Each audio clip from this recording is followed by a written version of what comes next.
Hi, നമ്മൾ ഇന്ന് പറയുമ്പോഴത്തേക്ക് നമ്മുടെ റിവിഷൻ LSTS റിവിഷന്റെ രണ്ടാമത്തെയും മൂന്നാമത്തെയും ഡേയ്സിലുള്ള ടൈം ടേബിൾ വെച്ചിട്ടുള്ള റിവിഷനാണ്. ഇന്നലെ നമുക്ക് റിവിഷൻ ക്ലാസ് എടുക്കാൻ ഒത്തിട്ടുണ്ടായിരുന്നില്ല. അപ്പൊ ഞാൻ സെലക്റ്റീവ് ആയിട്ട് ടോപ്പിക്സിന്റെ ക്വസ്റ്റ്യൻസ് വെച്ചിട്ടായിരിക്കും നമ്മൾ പറയാൻ പോകുന്നത്. നമുക്ക് സ്റ്റാർട്ട് ചെയ്യാം. അപ്പൊ നോക്കി നിങ്ങൾ നോക്കുക, ഇതാണ് ഫസ്റ്റ് ക്വസ്റ്റ്യൻ. ഫസ്റ്റ് ക്വസ്റ്റ്യൻ നോക്കി എന്താണ് ഈ പറഞ്ഞിരിക്കുന്നത് ക്വസ്റ്റ്യൻ നോക്കുക. അതിനകത്ത് ഈ പറഞ്ഞിരിക്കുന്ന 3 സ്റ്റേറ്റ്മെന്റിൽ ഏതൊക്കെ സ്റ്റേറ്റ്മെന്റ് പ്രകാരമാണ് നമ്മുടെ സിറ്റിസൺഷിപ്പ് നഷ്ടമാകുന്നത് എന്നുള്ളതാണ് ക്വസ്റ്റ്യൻ. അതിന്റെ ഫസ്റ്റ് സ്റ്റേറ്റ്മെന്റ് എന്താണെന്ന് നോക്കി. ഒന്ന് പറയുന്നത് എന്താണ്, ഒരാൾ ഇന്ത്യൻ സിറ്റിസൺ വോളണ്ടിയർലി എന്ത് ചെയ്യാണ്, വേറൊരു രാജ്യത്തെ സിറ്റിസൺഷിപ്പ് അക്വയർ ചെയ്യാണ്.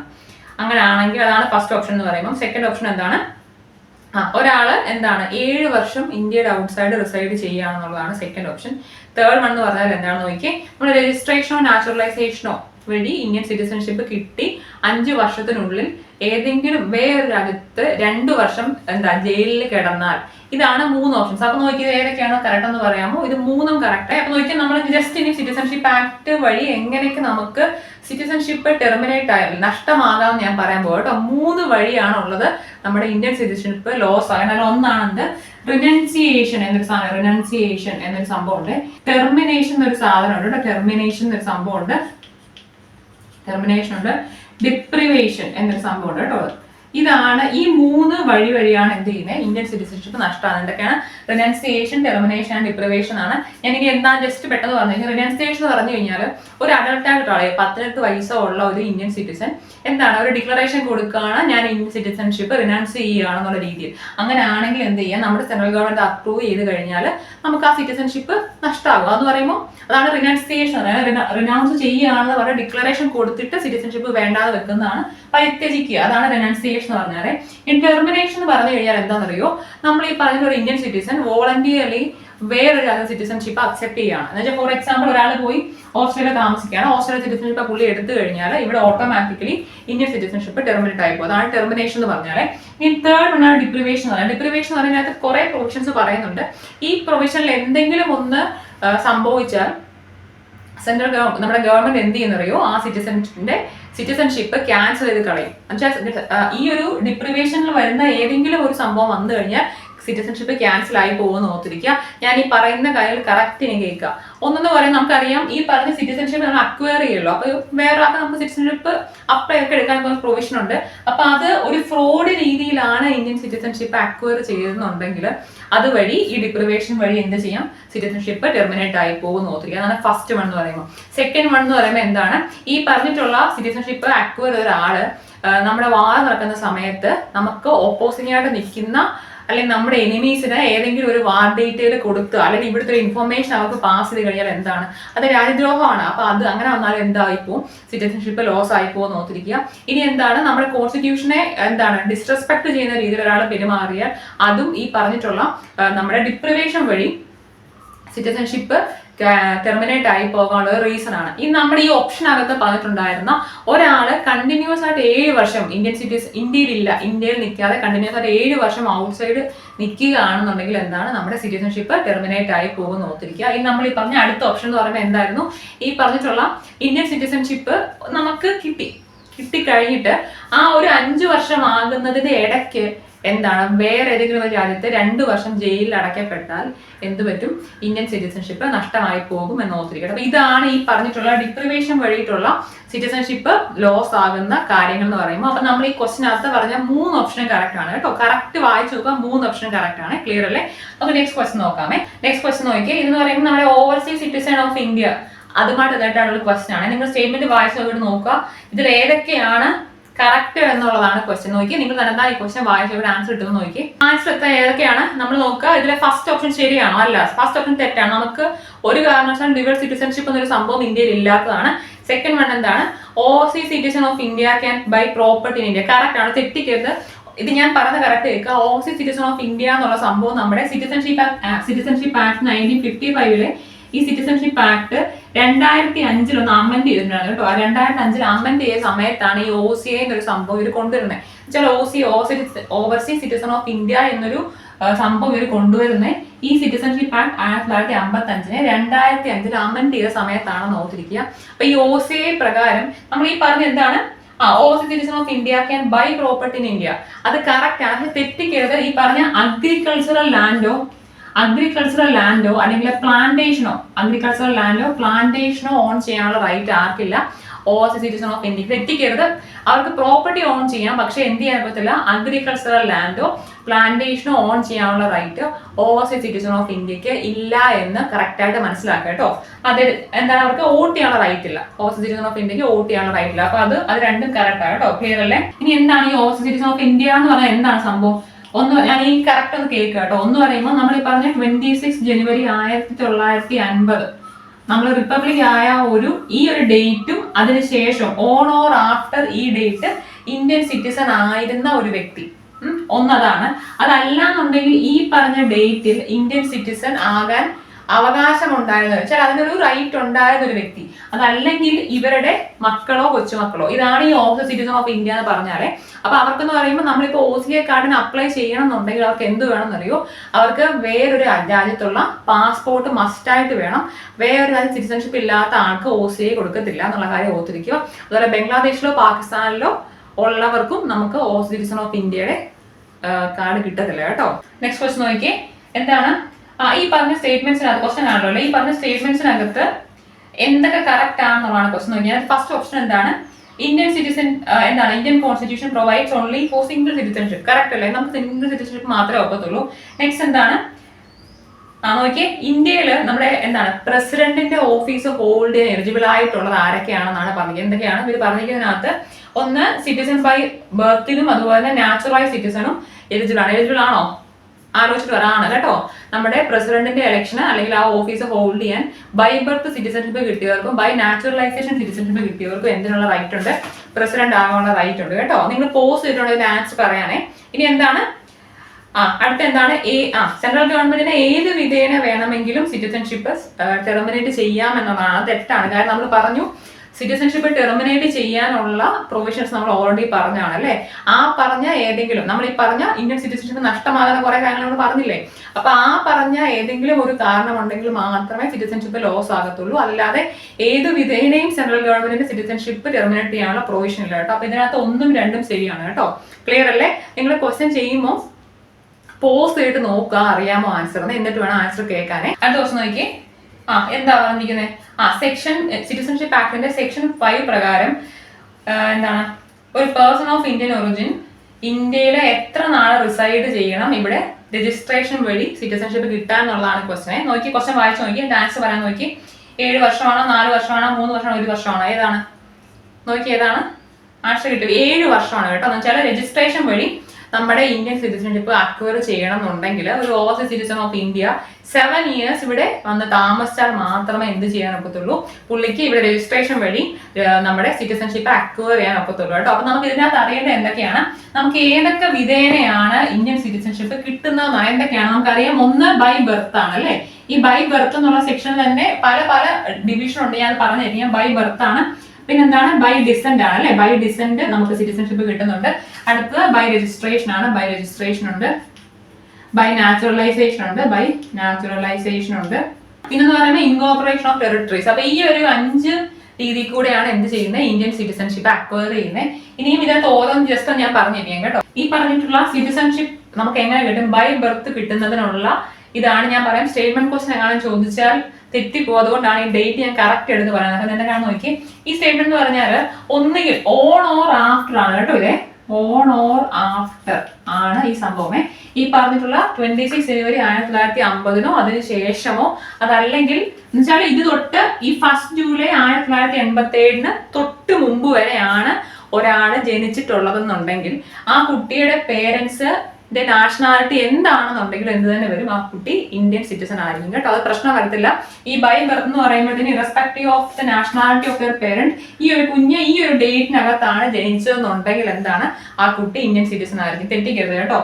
1 ജൂലൈ 1987 അതിന് ശേഷമോ തൊട്ട് 3 ഡിസംബർ 2004 തൊട്ട് മുമ്പ് വരെ ആണ് ഒരു കുട്ടി ജനിച്ചതെന്നുണ്ടെങ്കിൽ ഈ കുഞ്ഞിന്റെ ഏതെങ്കിലും ഒരു പേരന്റ്, അച്ഛനോ അമ്മയോ ആരെങ്കിലും ഒരാൾ ഇന്ത്യൻ സിറ്റിസൺ ആണെങ്കിൽ എന്താണ്, ഈ കുട്ടിക്ക് ബൈ ബർത്ത് ഇന്ത്യൻ സിറ്റിസൺഷിപ്പ് കിട്ടുമെന്ന് ഓർത്തിരിക്കുക. ഇനി പറഞ്ഞ 3 ഡിസംബർ 2004 ശേഷം ജനിച്ച കുഞ്ഞാണെന്നുണ്ടെങ്കിൽ എന്താണ്, 2 പേരൻസും അച്ഛനും അമ്മയും എന്തായിരിക്കണം, ഇന്ത്യൻ സിറ്റിസൺ ആണെങ്കിൽ മാത്രമേ എന്ത് ചെയ്യാൻ ഒക്കത്തുള്ളൂ, ഈ പറഞ്ഞ കുഞ്ഞിന് ബൈ ബർത്ത് ഇന്ത്യൻ സിറ്റിസൺഷിപ്പ് കിട്ടത്തുള്ളൂ. ഈ പറഞ്ഞ ഡേറ്റ് കറക്റ്റ് ഓർത്തിരിക്കുക കേട്ടോ. ഇപ്പൊ നിങ്ങൾ നോക്കിയാൽ ഈ പറഞ്ഞിട്ടുള്ള രജിസ്ട്രേഷൻ വഴി എങ്ങനെ കിട്ടുന്നത്? രണ്ട് സംഭവങ്ങളൊന്നും പറയുമ്പോഴത്തേനും പേഴ്സൺ ഓഫ് ഇന്ത്യൻ ഒറിജിൻ ആണെന്നുണ്ടെങ്കിൽ പുള്ളി 7 years ആയിട്ട് രജിസ്ട്രേഷൻ ചെയ്യാൻ പോകുന്നതിന് മുമ്പിട്ട് 7 വർഷം ഇന്ത്യയിൽ റിസൈഡ് ചെയ്യുകയാണെന്നുണ്ടെങ്കിൽ എന്ത് ചെയ്യാം? പുള്ളിക്ക് ഈ പറഞ്ഞ രജിസ്ട്രേഷൻ വഴി കൊണ്ടിട്ടുള്ള സിറ്റിസൺഷിപ്പ് കിട്ടും. രണ്ടാമത്തെ കേസ് എന്താണ്? ഇതുപോലെ തന്നെ നമ്മളിപ്പോ ഒരു ഇന്ത്യയിലുള്ള ഒരാളെ നമ്മൾ കല്യാണം കഴിക്കാന്ന് വിചാരിക്കുക, വേറൊരു ഫോറിനർ. അപ്പൊ അതേ ആൾക്കും എന്ത് തന്നെ കിട്ടുന്നുണ്ട്? ഈ പറഞ്ഞിട്ടുള്ള രജിസ്ട്രേഷൻ വഴിയുള്ള സിറ്റിസൺഷിപ്പ് കിട്ടും. 7 വർഷം ഇവിടെ റിസൈഡ് ചെയ്താൽ. ഏതാണ് ഈ പറഞ്ഞിട്ടുള്ള അക്വയറിംഗ് സിറ്റിസൺഷിപ്പ് ത്രൂ രജിസ്ട്രേഷൻ എന്നുള്ള സംഭവമേ. ഈ ബൈ നാച്ചുറലൈസേഷൻ ആണെന്നുണ്ടെങ്കിൽ നോക്കി 12 years ആണെന്ന് ഓർത്തിക്കുക, തെറ്റിക്കരുത്. 12 years ആണ് ബൈ നാച്ചുറലൈസേഷൻ എന്ന് പറയുമ്പോൾ. ഒന്ന് പറയുമ്പോൾ അത് ഇല്ലീഗൽ മൈഗ്രൻസ് ആകാൻ പാടില്ല. ഇല്ലീഗൽ മൈഗ്രൻസ് അല്ല, അവർ ലീഗലായിട്ടുള്ള മൈഗ്രൻസ് ആണ്. അതുപോലെ തന്നെ ഇന്ത്യയിൽ 12 വർഷമായിട്ട് റിസൈഡ് ചെയ്യുകയാണെന്നുണ്ടെങ്കിൽ എന്ത് ചെയ്യും? ബൈ നാച്ചുറലൈസേഷൻ അവർക്ക് എന്തോ കിട്ടും? ഇന്ത്യൻ സിറ്റിസൺഷിപ്പ് കിട്ടുന്നുണ്ട്. അപ്പൊ ഈ പറഞ്ഞ 2019 ഞാൻ പറഞ്ഞത് അമെൻഡ് ആയിട്ടുണ്ട് കേട്ടോ. 2019 സിറ്റിസൺഷിപ്പ് ആക്ട് വഴി നമ്മുടെ ബംഗ്ലാദേശിലോ പാകിസ്ഥാനിലോ ഉള്ള മൈനോറിറ്റീസ് എന്ന് വെച്ചാൽ ബംഗ്ലാദേശിലും പാകിസ്ഥാനിലും കൂടുതലുള്ള മുസ്ലിംസ് ആണല്ലോ. അപ്പൊ ഈ പറഞ്ഞിട്ടുള്ള സിഖുകാര്, ഹിന്ദുസ്, ക്രിസ്ത്യൻസ് അവർക്കൊക്കെ എന്ത് മതി? 5 വർഷം മതി എന്ത് കിട്ടാൻ? ഈ പറഞ്ഞിട്ടുള്ള ബൈ നാച്ചുറലൈസേഷൻ എന്ത് കിട്ടാൻ? നമ്മുടെ ഇന്ത്യൻ സിറ്റിസൺഷിപ്പ് കിട്ടാൻ. അപ്പൊ ഇത്രയാണ് എന്ത് ഈ പറഞ്ഞിട്ടുള്ള ഇന്ത്യൻ സിറ്റിസൺഷിപ്പ് കിട്ടാനുള്ള വഴികൾ. ഞാൻ ഓൾറെഡി പറഞ്ഞാണ്, എന്നാലും പറയുന്നതേ ഉള്ളൂ കേട്ടോ. എന്താണ് ഓവർസീസ് സിറ്റിസൺ ഓഫ് ഇന്ത്യയുടെ ആ ഒരു സംഭവം ഏത് അമെന്റ്മെന്റ് വഴിയാണ് നമ്മുടെ സിറ്റിസൺഷിപ്പ് ആക്ടിൽ ഇൻകോർപ്പറേറ്റ് ചെയ്യുന്നതാണ് ക്വസ്റ്റൻ. ഏതാണ് വർഷം നമ്മൾ ക്വസ്റ്റൻ പറഞ്ഞാണ്. ആൻസർ എത്രാണ്? 2005 ആണ് അതിന്റെ ആൻസറേ. അടുത്ത ക്വസ്റ്റൻ നോക്കി, നമ്മുടെ എമർജൻസീസ് എന്നുള്ള സെക്ഷൻ ആണ്. എമർജൻസി നമുക്ക് അറിയാം, ആളുകൾ 352 തൊട്ട് 360 വരെയാണ്. എല്ലാവർക്കും അറിയാവുന്നതാണ്. 352 ആണ് നാഷണൽ എമർജൻസി, 356 ആണ് സ്റ്റേറ്റ് എമർജൻസി, 360 ആണ് ഫിനാൻഷ്യൽ എമർജൻസി. കറക്റ്റായിട്ട് പഠിക്കുക. നമ്മൾ നല്ലപോലെ എടുത്താണ് ഒരു ക്ലാസ് കേട്ടോ. അത് കറക്റ്റ് പഠിക്കുക. ഞാൻ ഒത്തിരി സാധനം പറഞ്ഞതിന് എടുത്താണ്, അതുകൊണ്ട് ആ കറക്റ്റായിട്ട് ഇത് പഠിക്കുക കേട്ടോ. എന്താണ് എമർജൻസി, എങ്ങനെയാ പ്രൊക്ലൈം ചെയ്യുന്നത്, എന്തൊക്കെയാണ് റൂള് വേണ്ടത്, അത് റിവോക്ക് ചെയ്യുന്നത് എങ്ങനെയാണെന്ന് പഠിക്കുക. നമ്മുടെ ഈ പറഞ്ഞിട്ടുള്ള എമർജൻസി കാരണം സ്റ്റേറ്റ്സ് ആൻഡ് റിലേഷൻഷിപ്പിന് ഉണ്ടാകുന്ന മാറ്റം ഫണ്ടമെന്റൽ റൈറ്റ്സ് ഉണ്ടാകുന്ന മാറ്റം, അതൊക്കെ നമ്മൾ പഠിച്ചതാണ്. കറക്റ്റ് ആർട്ടിക്കിൾസ് പഠിക്കുക കേട്ടോ, തെറ്റിക്കരുതേ. നമ്മൾ പറഞ്ഞാണ് അതെല്ലാം ഒന്ന് നോക്കുക. ഈ ക്വസ്റ്റൻ നോക്കി, ഈ പറഞ്ഞ നാഷണൽ എമർജൻസിയെ കുറിച്ച് പറഞ്ഞ സ്റ്റേറ്റ്മെന്റ്സിൽ ഏതൊക്കെയാണ് എന്നുള്ളതാണ് ക്വസ്റ്റൻ. നോക്കി എന്താണ് ഫസ്റ്റ് പറഞ്ഞിരിക്കുന്നത്? Proclamation of emergency must be approved by both houses of parliament within 1 month from the date of its issue. ശരിയാണോ? ശരിയാണ് കേട്ടോ. ആ സ്റ്റേറ്റ്മെന്റ് ശരിയാണ്. നമ്മൾ ഈ പറഞ്ഞിട്ടുള്ള നമുക്കറിയാം എമർജൻസി പ്രൊക്ലൈം ചെയ്യുന്ന പ്രസിഡന്റ് ആണ് അല്ലേ. നമ്മളിപ്പം എമർജൻസി പറയുമ്പോൾ പറയാം നമുക്ക് എമർജൻസി പ്രൊക്ലൈം ചെയ്യുന്ന പ്രസിഡന്റ് ആണെന്ന്. പക്ഷെ ഈ പറഞ്ഞിട്ടുള്ള പാർലമെന്റിന്റെ അപ്രൂവൽ ഇല്ലാതെ പ്രസിഡന്റിന് ഒന്നും ചെയ്യാൻ പറ്റില്ല. അപ്പൊ ഓർത്തിരിക്കുക, ഈ പറഞ്ഞിട്ടുള്ള 2 ഹൗസും എഗ്രി ചെയ്താൽ മാത്രമേ, അതും വിത്തിൻ 1 month എഗ്രി ചെയ്താൽ മാത്രമേ എന്തോ ചെയ്യാൻ ഒക്കത്തുള്ളൂ, എമർജൻസിയുടെ പ്രൊക്ലമേഷൻ ഒക്കത്തുള്ളൂ. കറക്റ്റ് ആണ് ഓപ്ഷനെ. ഇനി നോക്കിക്കോളൂ, അടുത്ത ഓപ്ഷൻ നോക്കി. ഈ പറഞ്ഞിട്ടുള്ള എമർജൻസിയെ കുറിച്ചിട്ടുള്ള എമർജൻസി പ്രൊക്ലമേഷനെ അപ്രൂവ് ചെയ്തിട്ടുള്ള റെസൊല്യൂഷനോ അതല്ലെങ്കിൽ ഈ എമർജൻസി കണ്ടിന്യൂ ചെയ്യണം എന്ന് പറയുന്ന കാര്യങ്ങളോ എന്താ പറയുന്നത്? Must be passed only by Lok Sabha by a special. തെറ്റാണ്. ആ സൈഡ് തെറ്റാണ്. ഇങ്ങനൊരു സംഭവം വന്നത് എന്ന് വെച്ച് കഴിഞ്ഞാൽ ഈ പറഞ്ഞിട്ടുള്ള every resolution approving the proclamation emergency or its continuance must be passed by either. അങ്ങനെയാണ് കേട്ടോ. അതാണ് ഈ പറഞ്ഞിട്ടുള്ള ലോക്സഭ രാജ്യസഭയോ ആരെങ്കിലും ഒരാൾ പാസ്സാക്കിയാൽ തന്നെ ഈ പറഞ്ഞ റെസൊല്യൂഷനും കണ്ടിന്യൂ ചെയ്യാനുള്ള പ്രൊവിഷനും പാസ്സാകുമേ. തെറ്റിക്കരുത്. ബൈ സ്പെഷ്യൽ മജോറിറ്റി ആണെന്ന് ഓർത്തിരിക്കുക. ഈ പറഞ്ഞിട്ടുള്ള ബൈ സ്പെഷ്യൽ മജോറിറ്റി ആണ് ഇങ്ങനെ ചെയ്യേണ്ടത് എന്ന് പറയുന്ന സംഭവം എന്താണ്? നമ്മുടെ 44th അമെന്റ്മെന്റ് ഓഫ് 1978 വഴിയാണ് വന്നത്. സെക്കൻഡ് സ്റ്റേറ്റ്മെന്റ് തെറ്റാണ്. കാര്യം ലോക്സഭയോ രാജ്യസഭയോ ഐദർ ഓഫ് ദ ഹൗസസ് അംഗീകരിച്ചാൽ മതി. ബാക്കി രണ്ടും കറക്റ്റ് ആണ്. എമർജൻസി സെക്ഷൻ കറക്റ്റ് ആയിട്ട് പഠിക്കണം കേട്ടോ. കാര്യം പ്രസിഡന്റ് എന്നുള്ള സെക്ഷൻ നിങ്ങൾക്ക് അറിയാം. സിലബസ് നോക്കിക്കഴിഞ്ഞാൽ ഈ പറഞ്ഞ സെക്ഷൻ എമർജൻസിയുടെ സെക്ഷൻ എനിക്ക് തോന്നുന്നു കോൺസ്റ്റിറ്റ്യൂഷൻ സിലബസിൽ ഉണ്ടെന്ന് തോന്നുന്നു. എനിക്ക് കറക്റ്റാണ് എനിക്ക് സിലബസ് ഓർമ്മയില്ല. പക്ഷെ ഓർത്തിരിക്കുക, സിവിക്സിനകത്ത് വരുന്ന ഒരൊറ്റ ലൈനിനകത്ത് വരുന്ന ടോപ്പിക്സ് ആണ് ഈ president, vice president, prime minister, council of ministers, നമ്മുടെ ഈ പറഞ്ഞിട്ടുള്ള ഗവർണർ, പിന്നെ ഈ പറഞ്ഞിട്ടുള്ള ചീഫ് മിനിസ്റ്റർ, സ്റ്റേറ്റിലുള്ള മിനിസ്ട്രി, അതെല്ലാം ആ ഒറ്റ ലൈനിൽ വരും. സിവിക്സിനകത്ത് നമ്മൾ കാണുമ്പോൾ ഒന്നും കാണത്തില്ല. അത് ഓർത്തിരിക്കുക. ലക്ഷ്മികാന്ത ടെക്സ്റ്റിന്റെ ഒരു അര പോർഷൻ, ഹാഫോളം ആ ഒറ്റ സെക്ഷനാണ് കേട്ടോ. അത് ചോദിക്കുകയും ചെയ്യും. എങ്ങനെയാണ് പ്രസിഡന്റ് എലക്ട് ചെയ്യുന്നത് ചോദിച്ചു കഴിഞ്ഞാൽ അത് അങ്ങനത്തെ ക്വസ്റ്റൻ ചോദിച്ചിട്ടുള്ളതാണ്. അത് എന്താണ് നമ്മുടെ സ്റ്റേറ്റ്മെന്റ് ക്വസ്റ്റൻ ആയിട്ട്. തെറ്റിക്കരുത്, കറക്റ്റായിട്ട് അറിഞ്ഞിരിക്കുക കേട്ടോ. അപ്പൊ ഇതാണ് ഒരു ക്വസ്റ്റനെ. ഞാൻ ഈ എമർജൻസിയുടെ ഒറ്റ ക്വസ്റ്റൻ എടുക്കുന്ന കാര്യം നമുക്ക് ഓൾറെഡി അറിയാവുന്നതാണ്. ഈ പറഞ്ഞിട്ടുള്ള എമർജൻസി എത്ര പ്രൊക്ലൈം ചെയ്തു അതൊക്കെ എല്ലാവർക്കും അറിയാവുന്നതാണ്. ഞാൻ ഇങ്ങനെ സ്റ്റേറ്റ്മെന്റ് ക്വസ്റ്റൻ മാത്രമേ നോക്കത്തുള്ളൂ. അതൊക്കെ ഒന്ന് പഠിച്ചു വെക്കുക കേട്ടോ. ആരാണ് പ്രൊക്ലൈം ചെയ്തത്, ആ സമയത്ത് ആരാണ് ഉണ്ടായിരുന്നത്, പ്രൈം മിനിസ്റ്റർ ആരാണ്, പ്രസിഡന്റ് ആരാണ്, അതൊക്കെ പഠിക്കുക. അതങ്ങനെ പഠിക്കണേ. നെക്സ്റ്റ് ക്വസ്റ്റൻ നോക്കാമേ. ഫസ്റ്റ് ക്വസ്റ്റൻ നോക്കി, ഈ പറയുന്ന സ്റ്റേറ്റ്മെന്റിൽ ഏതൊക്കെയാണ് ഇൻകറക്റ്റ് എന്നുള്ളതാണ് ക്വസ്റ്റൻ. നോക്കി സ്റ്റേറ്റ്മെന്റിൽ ഏതൊക്കെയാണ് ഇൻകറക്റ്റ് എന്നുള്ളതാണ് ക്വസ്റ്റൻ. ഫസ്റ്റ് സ്റ്റേറ്റ്മെന്റ് എന്താണ്? ഇൻട്രൂസീവ് ഇഗ്നിയസ് റോക്സിന് അതെ ക്രിസ്റ്റൽസിന്റെ സൈസ് വലുതാകും എന്നുള്ളതാണ് ഓപ്ഷൻ, ഫസ്റ്റ് ഓപ്ഷൻ. സെക്കൻഡ് എന്താണ്? ഗ്രാനൈറ്റ് എക്സ്ട്രൂസീവ് റോക്ക് ഉള്ളതാണ് ഓപ്ഷൻ. തേർഡ് എന്താണ് കോസ്റ്റൈൻഡ് ആയിട്ടുള്ള ഇൻട്രൂസീവ് റോക്സ് നമ്മൾ വിളിക്കുന്ന പ്ലൂട്ടോണിക് റോക്ക് എന്നാണ്. ഇതിലേതാണ് കറക്റ്റ്? താഴെ പറഞ്ഞേ. ഇതെന്ന് പറയുമ്പോൾ ജോഗ്രഫിയുടെ ടെക്സ്റ്റിനകത്തുള്ളതാണ്. ഫസ്റ്റ് ഓപ്ഷൻ കറക്റ്റ് ആണ് അല്ലേ? നമ്മൾ നോക്കി ഈ പറഞ്ഞിട്ടുള്ള നമുക്കറിയാം എന്താണ് 3 ടൈപ്പ് റോക്ക് എന്ന് പറയുമ്പോൾ ഒന്ന് ഇഗ്നിയസ് റോക്ക് ആണ്, പിന്നെന്താണ് മെറ്റമോർഫിക് റോക്ക് ഉണ്ട്, സെഡിമെന്ററി റോക്ക് ഉണ്ട് കേട്ടോ. ഇഗ്നിയസ് റോക്സ് ഉണ്ട്, മെറ്റമോർഫിക് റോക്ക് ഉണ്ട്, സെഡിമെന്ററി റോക്ക് ഒന്ന് ആലോചിച്ചിരിക്കുക. ഈ പറഞ്ഞിട്ടുള്ള ഇഗ്നിയസ് റോക്സിനകത്ത് തന്നെ ഇൻട്രൂസീവ് ഇഗ്നിയസ് റോക്ക് ഉണ്ട്, എക്സ്ട്രൂസീവ് ഇഗ്നിയസ് റോക്ക് ഉണ്ട്. ഇഗ്നിയസ് എന്ന് പറയുന്നത് ഫയർ എന്നൊക്കെയാണ് അർത്ഥം കേട്ടോ. ഈ മാഗ്മ എന്നുള്ള ഒരു സംഭവം മാഗ്മയിൽ നിന്നാണ് ഈ സത്യം പറഞ്ഞാൽ നമ്മുടെ ഇഗ്നിയസ് റോക്ക് എന്നൊരു സംഭവം ഉണ്ടാകുന്നത്. ഈ ഫസ്റ്റ് സ്റ്റേറ്റ്മെന്റ് എന്താണ്? ഈ പറഞ്ഞിട്ടുള്ള ഇൻട്രൂസീവ് ഇഗ്നിയസ് റോക്സ് എന്ന് പറഞ്ഞാൽ എന്താണെന്നറിയോ? നമ്മുടെ എർത്തിനകത്ത് വെച്ച് തന്നെ ഈ സംഭവം ഫ്രീസ് ആയിട്ട് ഫോം ചെയ്യുന്നതാണെന്ന് നമ്മുടെ ഈ പറഞ്ഞിട്ടുള്ള ഇൻട്രൂസീവ് ഇഗ്നിയസ് റോക്ക് എന്ന് പറഞ്ഞാൽ. ക്ലിയർ അല്ലേ? അപ്പൊ നമ്മൾ ഈ എർത്തിനകത്ത് വെച്ചിട്ട് തണുത്താണ്, ഇത് പതുക്കെ തണുത്താണ് എന്ത് വരുന്നത് ഈ റോക്ക് ഫോം ചെയ്യുന്നത്. അതുകൊണ്ട് തന്നെ എന്തായിരിക്കും ഈ പറഞ്ഞിട്ടുള്ള ഇൻട്രൂസീവ് ഇഗ്നിയസ് റോക്കിന്റെ മിനറലിന്റെ ഗ്രെയിൻസ് ലാർജ് ആയിരിക്കും. അത് കറക്റ്റ് ഓപ്ഷൻ കറക്റ്റ് ആണ് കേട്ടോ, ശരിയാണ് ഓപ്ഷനെ. ഇനി ഗ്രാനൈറ്റ് എന്ന് പറഞ്ഞാൽ എക്സ്ട്രൂസീവ് ഇഗ്നിയസ് റോക്ക് അല്ല, അത് ഇൻട്രൂസീവ് ഇഗ്നിയസ് റോക്ക് ആട്ടോ. സെക്കൻഡ് ഓപ്ഷൻ തെറ്റാണ്. ഗ്രാനൈറ്റ് എന്ന് പറഞ്ഞാൽ എന്താണ്? ഗ്രാനൈറ്റ് ഇൻട്രൂസീവ് ഇഗ്നിയസ് റോക്ക് എന്ന് ആലോചിച്ചിരിക്കുക, എന്തല്ല അത് എക്സ്ട്രൂസീവ് അല്ല. തേർഡ് എന്താണ്? ഇത് കറക്റ്റ് ആട്ടോ. നമ്മൾ പ്ലൂട്ടോണിക് റോക്സ് എന്ന് വിളിക്കുന്നത് കോഴ്സ് ഗ്രൈൻഡ് ആയിട്ടുള്ള നമ്മുടെ ഇൻട്രൂസീവ് ഇഗ്നിയസ് റോക്ക് നമ്മൾ എന്ത് വിളിക്കുന്നത്? നമ്മുടെ പ്ലൂട്ടോണിക് റോക്സ് എന്ന് വിളിക്കുന്നത്. ക്ലിയർ അല്ലേ? തെറ്റിക്കരുത്. നമ്മൾ ഈ പറഞ്ഞ പോലെ എന്താണ് ഇഗ്നിയസ് റോക്സിന്റെ കുറെ എക്സാമ്പിൾസ് ഉണ്ട്. അതിനകത്ത് ഈ പറഞ്ഞിട്ടുള്ള ഗ്രാനൈറ്റ് എന്താണ്? ഇൻട്രൂസീവ് ഇഗ്നിയസ് റോക്ക് ആണെന്ന് അറിഞ്ഞിരിക്കുക കേട്ടോ. നോക്കി നമ്മുടെ ഗ്രാനൈറ്റ് അല്ലേ, ഗ്രാനൈറ്റ് ഉണ്ട്, പെക്മറ്റൈറ്റ് എന്ന സാധനം കേട്ടോ. പെക്മറ്റൈറ്റ് എന്നൊരു റോക്ക് ഉണ്ട്, പെക്മറ്റൈറ്റ് എന്നൊരു റോക്ക് ഉണ്ട്, ഗാബ്രോ എന്നൊരു റോക്ക് ഉണ്ട്, ഗാബ്രോ. അതുപോലെ ഇവരെല്ലാം എന്ത് തന്നെയാണ്? ഇതെല്ലാം നമ്മൾ ഈ പറഞ്ഞിട്ടുള്ള ഇൻട്രൂസീവ് ഇഗ്നിയസ് റോക്കിന്റെ എക്സാമ്പിൾ ആണ്. തെറ്റിക്കരുത്. ഗാബ്രോ ഉണ്ട്, പെക്മറ്റൈറ്റ് ഉണ്ട്, ഗ്രാനൈറ്റ് ഉണ്ട്. നമ്മുടെ ബസാൾട്ട് റോക്ക് എന്തിന്റെ എക്സാമ്പിൾ തന്നെയാണ്? നമ്മുടെ ഇൻട്രൂസീവ് ഇഗ്നിയസ് റോക്കിന്റെ എക്സാമ്പിൾ ആണ്. ഓർത്തിരിക്കുക. നമ്മൾ എന്താ പറയുക? ഇൻട്രൂസീവ് ആണെങ്കിൽ എർത്തിനകത്ത് വെച്ച് ഡീപ്പായിട്ടുള്ള പോർഷൻ വെച്ചിട്ട് തന്നെ ആയിരിക്കും ഇത് എന്ത് ചെയ്യുന്നത്? ഫ്രീസ് ചെയ്യുന്നത്. അതുകൊണ്ട് തന്നെ ആ ഫ്രീസിങ് പ്രോസസ് സ്ലോ ആയത് കാരണം എന്തായിരിക്കും ഇതെന്ന് പറയുമ്പോഴത്തേക്കിന് ഇതിന്റെ ഗ്രെയിനിന്റെ സൈസ് വലുതായിരിക്കും. അത് ഇൻട്രൂസീവിന്റെ കേസാണ്. എക്സ്ട്രൂസീവ് ആണെങ്കിൽ എന്താണ്? എക്സ്ട്രൂസീവ് ഇഗ്നിയസ് റോക്ക് ആണെന്നുണ്ടെങ്കിൽ വെളിയിൽ വെച്ചിട്ടായിരിക്കും നമ്മുടെ വെന്റിനകത്തോട്ട് എന്താണ് ക്രാക്കുകളും വെന്റിനകത്തോടൊക്കെ ഈ പറഞ്ഞ മാഗ്മ വെളിയിൽ വന്നിട്ട് അത് ഫ്രീസ് ആകുന്നതാണ് നമ്മുടെ എക്സ്ട്രൂസീവ് ഇഗ്നിയസ് റോക്ക് എന്ന് പറയുമ്പോൾ. ഇതിന്റെ ഗ്രെയിനിന്റെ സൈസ് സ്മോൾ ആണ് കേട്ടോ. സ്മോൾ ഗ്രെയിൻ ആയിരിക്കും എക്സ്ട്രൂസീവ് ഇഗ്നിയസ് റോക്ക്. തെറ്റിക്കരുത്. നിങ്ങൾ മാക്സിമം ഇതിനേക്കാളും കൂടുതൽ എക്സാമ്പിൾസ് ഉണ്ട്. എനിക്ക് എല്ലാം കൂടെ കാണാൻ ഓർമ്മയില്ല. ഓർത്തിരിക്കുക. ഈ പറഞ്ഞ ഗ്രാനൈറ്റും പെക്മറ്റൈറ്റും ഗാബ്രോയും ബസാൾട്ട് റോക്കും എന്ത് തന്നെയാണ് നമ്മുടെ പറഞ്ഞ ഇൻട്രൂസീവ് ഇഗ്നിയസ് റോക്കിന്റെ എക്സാമ്പിൾ ആണെന്ന് ഓർത്തിരിക്കുക. ക്ലിയർ അല്ലേ? നെക്സ്റ്റ് ക്വസ്റ്റ്യൻ നോക്കി. ഈ പറഞ്ഞിരിക്കുന്ന പ്രോസസ്സിനെ സെഡിമെന്ററി റോക്കിന്റെ ഫോർമേഷനുള്ള ഈ കുറെ സ്റ്റെപ്സ് ആണ് പറഞ്ഞിരിക്കുന്നത്. ഇതിനെ കറക്റ്റ് ഓർഡറിൽ അറേഞ്ച് ചെയ്യുക എന്നുള്ളതാണ് ക്വസ്റ്റ്യൻ. എന്താണ് ഇതിന്റെ ആൻസർ പറഞ്ഞു? എന്താ പറയാൻ നോക്കി? ഏതാണ് ആൻസർ? ഫസ്റ്റ് ആണല്ലേ? കറക്റ്റ് ആണ്. നമ്മൾ ഈ പറഞ്ഞ weathering, transport, deposition, compaction and cementation എന്നുള്ളതാണ് അതിന്റെ സ്റ്റെപ്പ്. എക്സ്പ്ലനേഷൻ ഒന്നും ഇതിനകത്തില്ല. ഇതാണ് കറക്റ്റ് സ്റ്റെപ്പ് കേട്ടോ. അതാണ് എന്താണ് നമ്മുടെ സെഡിമെന്ററി റോക്കിന്റെ ഫോർമേഷൻ എന്ന് പറയുന്നത്. ഇതാണേ. മനസ്സിലായല്ലോ അല്ലേ? നമ്മൾ പറഞ്ഞു ഇഗ്നിയസ് റോക്സ് ആണ് പറഞ്ഞു. ഈ സെഡിമെന്ററി റോക്ക് നമ്മൾ എന്താ വിളിക്കുന്നത്? സെഡിമെന്ററി റോക്ക് എന്ന് പറഞ്ഞാൽ എന്താണ്? നമ്മൾ സെക്കൻഡറി റോക്ക് എന്ന് വിളിക്കുന്ന ആരെയാണ്? സെഡിമെന്ററി റോക്കിനെയാണ്. നമ്മൾ പറഞ്ഞു ഇഗ്നിയസ് റോക്ക് എന്ന് പറഞ്ഞാൽ മാതൃശില. പ്രൈമറി റോക്ക് എന്ന് പറഞ്ഞാൽ ഇഗ്നിയസ് റോക്സ് ആണ്. സെഡിമെന്ററി റോക്ക് നമ്മൾ എന്ത് വിളിക്കും? നമ്മൾ ഈ പറഞ്ഞ സെക്കൻഡറി റോക്ക് എന്ന് വിളിക്കുന്ന സ്ട്രാറ്റിഫൈഡ് റോക്സ് എന്ന് വിളിക്കുന്ന എന്തിനെ തന്നെയാണ് നമ്മുടെ സെഡിമെന്ററി റോക്ക് എന്ന് ആലോചിച്ചിരിക്കുക. ഈ സെഡിമെന്ററി റോക്ക് എന്ന് പറയുമ്പോൾ എന്താണ്? ലിതിഫിക്കേഷൻ ഒരു പ്രോസസ് ഉണ്ട്. ലിതിഫിക്കേഷൻ ഒരു പ്രോസസ് ഉള്ളതാണ്. ലിതിഫിക്കേഷൻ ഒരു പ്രോസസ്. ഈ ലിതിഫിക്കേഷൻ ഉള്ള പ്രോസസ് നമുക്കറിയാം. സെഡിമെന്ററി റോക്ക് എന്ന് പറഞ്ഞാൽ ഇങ്ങനെ ലെയർ ബൈ ലെയർ ആണ് ഇത് അടിഞ്ഞടിഞ്ഞടിഞ്ഞ് പോകുന്നത്. അപ്പൊ ഈ ഏറ്റവും താഴെയുള്ള ലെയർ എന്ത് പറ്റും? ഈ പറഞ്ഞിട്ടുള്ള ഈ സെഡിമെന്റ്സ് ഒന്ന് അടിഞ്ഞടിഞ്ഞ് താഴത്തെ ലെയർ നല്ല സെറ്റ് ആകും കേട്ടോ. അപ്പൊ ആ ഒരു ഹാർഡനിങ് പ്രോസസ്സിനെ പറഞ്ഞ പേരെന്താണ്? അതാണ് ഈ പറഞ്ഞ ലിതിഫിക്കേഷനെ. എന്താണ് നെക്സ്റ്റ് ക്വസ്റ്റ്യൻ?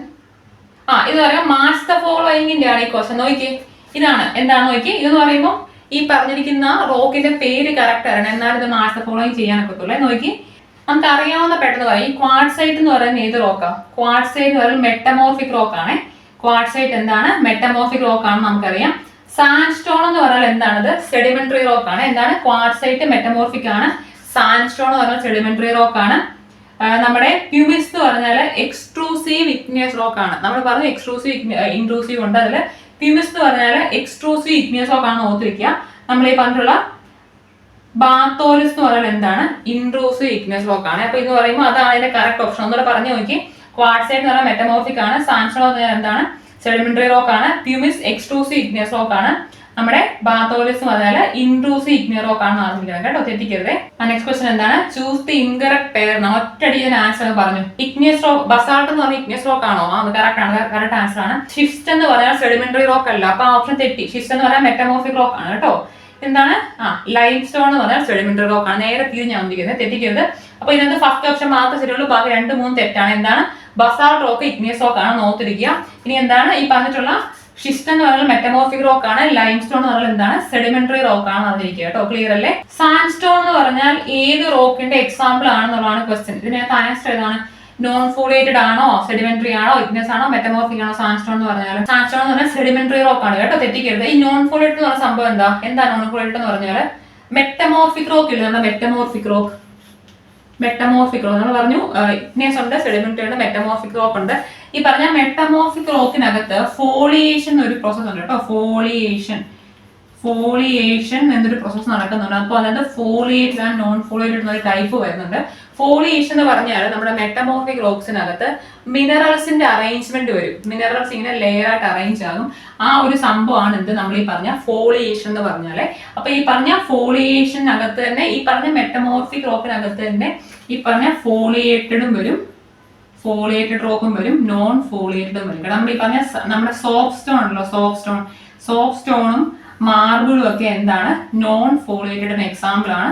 നമ്മൾ പറഞ്ഞ ഷിസ്റ്റ് എന്ന് പറഞ്ഞിട്ടുണ്ടെങ്കിൽ എക്സാമ്പിൾ അപ്പുറത്ത് പറഞ്ഞില്ലേ, ഷിസ്റ്റ് എന്നുള്ള റോക്ക് എന്താണ്? ഫോളിയേറ്റഡ് ആയിട്ടുള്ള മെറ്റമോർഫിക് റോക്കിന്റെ എക്സാമ്പിൾ ആണ്, തെറ്റിക്കരുത് കേട്ടോ.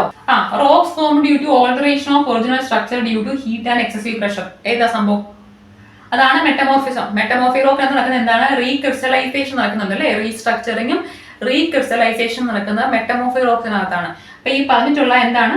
എക്സസീവ് പ്രഷർ കാരണം ഒറിജിനൽ സ്ട്രക്ചർ ഓൾട്ടർ ആയി പോകുന്നു പറഞ്ഞാൽ എന്താണത്? മെറ്റമോർഫിക് റോക്ക് ആണ് കേട്ടോ, തെറ്റിക്കരുത്. മെറ്റമോർഫിക് റോക്ക് ആണെന്ന് അറിഞ്ഞിരിക്കണേ.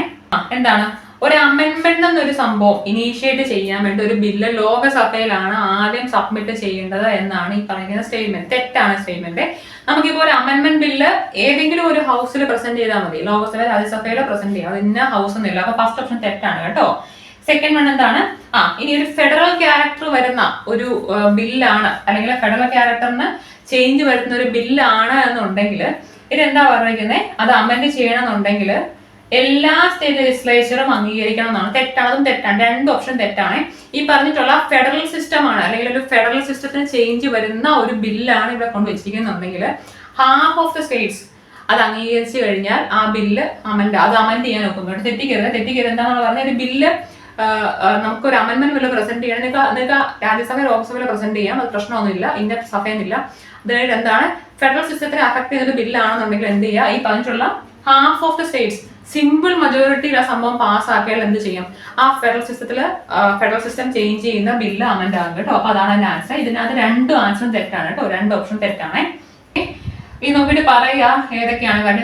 ഇതൊക്കെ റീസൺ ക്വസ്റ്റൻസ് ആണ്, ഇതൊക്കെ ഈ ഇടയ്ക്ക് ചോദിച്ച ക്വസ്റ്റൻസ് ആണ്. നോക്കി ഇതിനകത്ത് ഏതൊക്കെ സ്റ്റേറ്റ്മെന്റ് കറക്റ്റ് ആണെന്ന് പറയാമോ? ഫസ്റ്റ് ഓപ്ഷൻ തെറ്റാണ്. എന്താണ്?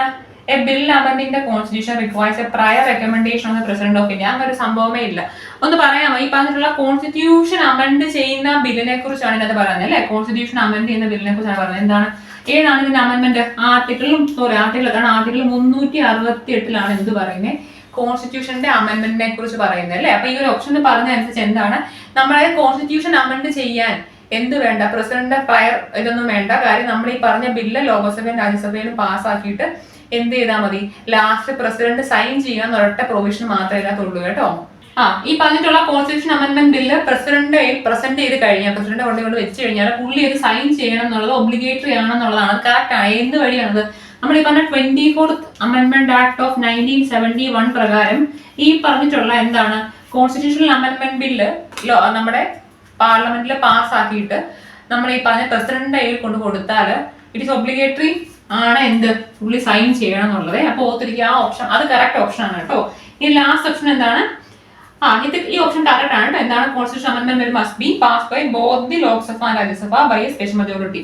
അവിടെ ജോയിന്റ് സിറ്റിംഗ് ഒരു പ്രൊവിഷൻ ഇല്ല എന്നുള്ളത് കറക്റ്റ് ആണ്. അപ്പൊ ഇതിനകത്ത് 2ഉം 3ഉം കറക്റ്റ് ആണ്. ഇത് ഒരു റീസൺ ക്വസ്റ്റൻ ആണ് കേട്ടോ, തെറ്റിക്കട്ടെ. 2ഉം 3ഉം കറക്റ്റ് ആണ്. ഇതിനകത്ത് ഡയറക്റ്റീവ് പ്രിൻസിപ്പിൾസ് ഓഫ് സ്റ്റേറ്റ് പോളിസിയെ കുറിച്ച് പറഞ്ഞിട്ടുള്ള കുറെ സ്റ്റേറ്റ്മെന്റ്സ് ആണ്. ഈ പറഞ്ഞ 4 സ്റ്റേറ്റ്മെന്റിനകത്ത് 42nd അമെന്റ്മെന്റ് ഓഫ് 1976 പ്രകാരം ആഡ് ആക്കപ്പെടാത്തത് ഏതാണെന്നുള്ളതാണ് ക്വസ്റ്റ്യൻ. ഇതിനകത്ത് ഏതാണ് തെറ്റെന്നുള്ളതാണ് ക്വസ്റ്റ്യൻ. നോക്കി ഫസ്റ്റ് എന്താണ്, to secure opportunity for the healthy development of children എന്നുള്ളത് 42nd അമെന്റ്മെന്റിൽ വന്നത് തന്നെയാണ്. ഇത് ആർട്ടിക്കിൾ എത്രയാണ്? ആർട്ടിക്കിൾ 39 ആണ് കേട്ടോ. നമ്മൾ പറഞ്ഞിരിക്കുന്ന ഫസ്റ്റ് ഓപ്ഷൻ എന്ന് പറയുമ്പോൾ ആർട്ടിക്കിൾ 39 ആണ് ഓർത്തിരിക്കുക. സെക്കൻഡ് ആണ് എന്താണ്, to promote equal justice and provide free legal aid എന്നുള്ള സാധനം 39ന്റെ എ ആണെന്ന് അറിയണം കേട്ടോ. അത് 42nd അമെന്റ്മെന്റ് വഴി തന്നെ വന്നതാണ്. ഈ തേർഡ് വൺ എന്താണ്, to minimise inequalities in income എന്നുള്ള സംഭവം 42nd അമെന്റ്മെന്റ് അല്ല കേട്ടോ. അത് ആർട്ടിക്കിൾ 38 ആണ്. അത് 44th അമെന്റ്മെന്റ് ഓഫ് 1978 പ്രകാരമാണ് ഈ പറഞ്ഞിട്ടുള്ള ഈ മൂന്നാമത്തെ സംഭവം എന്താണ്, to minimise inequalities in income എന്നുള്ള സംഭവം 44th അമെന്റ്മെന്റ് ഓഫ് 1978 പ്രകാരം ആഡ് ആയതാണ് കേട്ടോ. അപ്പൊ ആ പറഞ്ഞ ആ ഓപ്ഷൻ തെറ്റാണ്, അത് തെറ്റാണ്. ഇനി ലാസ്റ്റ് എന്താണ്, to protect and improve the environment and safeguard forest and wildlife. ശരിയാണ്. എത്ര ആർട്ടിക്കിൾ? അത് 48ന്റെ എ ആണ് അതല്ലേ, എൻവയോൺമെന്റ് പ്രൊട്ടക്ഷൻ എന്ന് പറഞ്ഞാൽ അത്. അതും 42nd അമെന്റ്മെന്റ് ഓഫ് 1976 വഴി ആഡ് ആയത്, തെറ്റിക്കരുത്. അപ്പൊ ഇതിനകത്ത് ഓപ്ഷൻ തേർഡ് തെറ്റാണ്. 38 എന്നുള്ള ആർട്ടിക്കിൾ ആണത്. 44th അമെന്റ്മെന്റ് വഴിയാണ് എന്ത് ആഡ് ചെയ്യുന്നത്, to minimise inequality in income എന്നുള്ളത് 44th അമെന്റ്മെന്റ് വഴി ആഡ് ചെയ്ത ഒരു സംഭവമാണ്. അത് ക്വസ്റ്റൻ നോക്കി തന്നെ അതിന്റെ ആൻസർ പറയണേ. എന്താണ് റൈറ്റ് ടു എഡ്യൂക്കേഷൻ എന്നുള്ള എത്രാമത്തെ അമെന്റ്മെന്റ് ആണ്? തന്നെ താനെ പറഞ്ഞ ഏതാണ് അമെന്റ്മെന്റ്? 86 അമെന്റ്മെന്റ് ഓഫ് 2002 ആണല്ലേ. 86 അമെന്റ്മെന്റ് ഓഫ് 2002 വഴിയാണ് എന്ത് റൈറ്റ് ടു എഡ്യൂക്കേഷൻ ഒരു സംഭവം ആഡ് ചെയ്തത്. നെക്സ്റ്റ് ക്വസ്റ്റൻ പറയട്ടെ. GST was introduced as the dash amendment act എന്നാണ്. അത് 101st അമെന്റ്മെന്റ് ആക്ട് ആണ് GST എന്നുള്ളത്. ഫണ്ടമെന്റൽ ഡ്യൂട്ടീസ് എന്നുള്ള സെക്ഷൻ കോൺസ്റ്റിറ്റ്യൂഷനിൽ ആഡ് ചെയ്തത് ഏത് അമെന്റ്മെന്റ് വഴിയാണെന്നുള്ളതാണ് ക്വസ്റ്റൻ. ഏതാണ് അമെന്റ്മെന്റ്? ഇത് 42nd അമെന്റ്മെന്റ് ഓഫ് 1976 വഴിയാണ് കേട്ടോ. അത് എല്ലാവർക്കും അറിയാവുന്നതാണ്. നെക്സ്റ്റ് ക്വസ്റ്റൻ നോക്കി എന്താണ്, അതെ, വോട്ടിംഗ് ഏജ് 21 നിന്ന് 18 റെഡ്യൂസ് ചെയ്തത് ഏത് അമെന്റ്മെന്റ് വഴിയാണെന്നുള്ളതാണ്. ഇത് നമ്മൾ ഇലക്ഷൻ കമ്മീഷൻ പഠിച്ചപ്പോൾ ഒന്നുകൂടി എടുത്തു പറഞ്ഞാണ് ഏതാണ് അമെന്റ്മെന്റ്. ഈ പറഞ്ഞ 61st അമെന്റ്മെന്റ് കേട്ടോ. 61st അമെന്റ്മെന്റ് ഓഫ് 1989 പ്രകാരമാണ് എന്ത് ചെയ്തത്, നമ്മുടെ വോട്ടിംഗ് ഏജ് 21 നിന്ന് 18 കുറച്ചെന്ന് ആലോചിച്ചിരിക്കണേ. ക്ലിയർ അല്ലേ? അപ്പൊ ഇത്രയാണ് നമ്മൾ ഇന്ന് റിവിഷനിൽ ഉദ്ദേശിച്ചത്. ഇതൊക്കെ പ്രീവിയസ് ചോദിച്ചിട്ടുള്ള ക്വസ്റ്റ്യൻസ് ആണ് കേട്ടോ.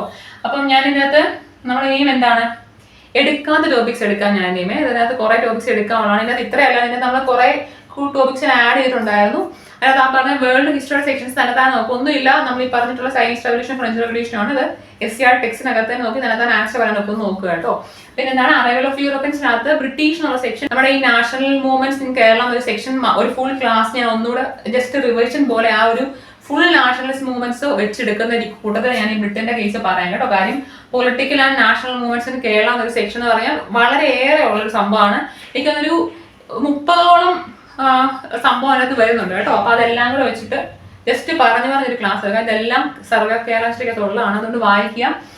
പിന്നെന്താണ്, ഇനി നമുക്ക് ആ മാപ്പിന്റെ ഒരു സെക്ഷൻ എടുക്കാനുള്ള കേട്ടോ. മാപ്സ് ഒരു സെക്ഷൻ എടുത്തിട്ടില്ല, അത് ഞാൻ എടുക്കാം. അപ്പൊ നിങ്ങൾ റിവൈസ് ചെയ്യാം കേട്ടോ. അപ്പൊ നിങ്ങൾ ആദ്യമായിട്ടാണ് ചാനൽ കാണുന്നുണ്ടെങ്കിൽ ഇഷ്ടപ്പെട്ടാണ് സബ്സ്ക്രൈബ് ചെയ്തിട്ട്. Thank you so much.